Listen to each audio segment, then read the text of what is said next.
નથી જોઈતી ભાઈ રૂમ સર્વિસ. રૂમ સર્વિસ વાળો નથી બેન, તો હું તમારો ફેન છું બેન. અચ્છા અચ્છા સોરી ભાઈ, તમારું શર્ટ જરા એવું લાગ્યું ને એટલે. હવે પછી આ મોહિતિયા પાસે શર્ટ માંગીને નહીં લાવવાનું. બહુ મોટો ફેન છું બેન તમારો. થેન્ક યુ ભાઈ, થેન્ક યુ. તમારો અવાજ બહુ મીઠો લાગે, એવું લાગે જાણે હાંભળા જ કરવી. આભાર ભાઈ, આભાર તમારો. તમે આટલો સારો અવાજ કઈ રીતે મેન્ટેન કરો છો? તીખું તળેલું નહીં, ઠંડુ નહીં અને ઉજાગરા તો નહીં જ. ઓહ, તમે તમારા અવાજ માટે કેટલું બધું સેક્રિફાઈસ કરો છો. એમને એમ કઈ થોડી તમને ગુજરાતની કોયલડી કહેવાય. બેન મેં તમારા વિડીયો જોયા પણ એઆઈ માં બનેલા હોય એવું લાગે.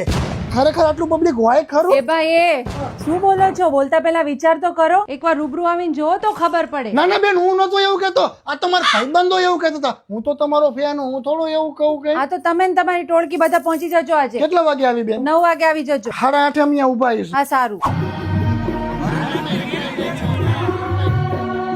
કાંઈ એલાવ કરે દીધી મફતમાં એન્ટ્રી. ઓહ, કેવું પડે હો બેન. 35,000 લોકો એક સાથે એક સર્કલમાં નહીં, ટ્રેડિશનલ કપડામાં. આ તો ખાલી વડોદરામાં શક્ય છે. હવે અમે ગરબા ગાવા જાવી.